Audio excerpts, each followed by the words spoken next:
नमस्कार मु आपण मानक स्वागत करुच्ची मो चैनल साई बाबा हेल्प को। तो ये हूँ मोर प्रथम वीडियो। तो मु आज फास्ट टाइम पे ये वीडियो बनई। तो आपण मानक किसी अपडेट दवापाई मोर जो मैंने ओडिया भाई भौणी मैंने अच्छा से मुझे अपडेट दवापाई चाहूँगी। तो से ये वीडियो आरंभ करी।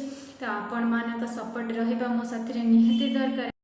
देखंतु मोर भाई भौणी माने आमको जदि आधार सेंटर नबार अच्छी तो आमको आधार सेंटर नबाकू हेले आमको प्रथमे आधार सर्टिफिकेट हासिल करिबार अच्छी जहाँकि आधार सर्टिफिकेट ना अच्छी NACIT आमर सुपरवाइजर सर्टिफिकेट अब ऑपरेटर सर्टिफिकेट। ठीक है आउ से सर्टिफिकेट आमको हासिल करने को हेले आमको प्रथमे पढ़ा हम आधार क्वेश्चन आमर आधार क्वेश्चन पेपर पढ़ी कि आम जब मन रखी दौचे तो आमको आधार एग्जाम दवापाई कौन भी असुविधा हेनी।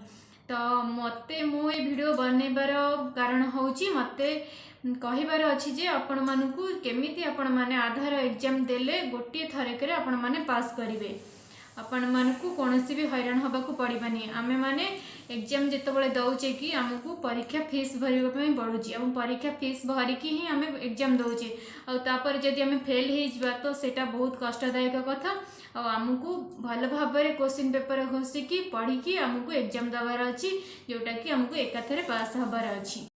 आसतु आम जाना तो आमर टोटाली 500 क्वेश्चन अच्छी आमको 500 क्वेश्चन जाक आमको टोटाली सब जाक पढ़ार अच्छी। ठीक अच्छे तो आमको आमर चैप्टर 1 कतरू आमर चैप्टर 9 पर्यंत आमर क्वेश्चन अच्छी।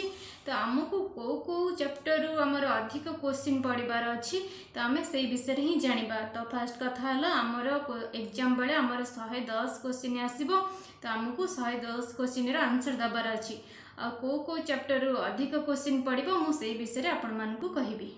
फास्ट है आमर चैप्टर 1 आमर चैप्टर 1 रो आसीबो 5टा क्वेश्चन आमर जो 110 क्वेश्चन अच्छी से आसीबो मात्र 5टा क्वेश्चन आमर चैप्टर 1 रो आसीबो भले कि मन रखंतु।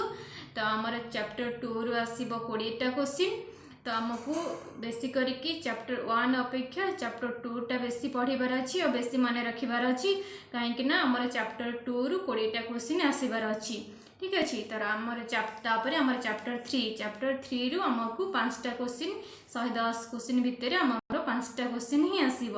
ठीक अच्छे तो आमर आसला चैप्टर 4 आमर 110 क्वेश्चन भितर आमर चैप्टर 4 रे आसबार अच्छी 10टा क्वेश्चन और चैप्टर 5 रे आसबार अच्छी 15टा क्वेश्चन और चैप्टर 6 रे आसबार अच्छी 10टा क्वेश्चन।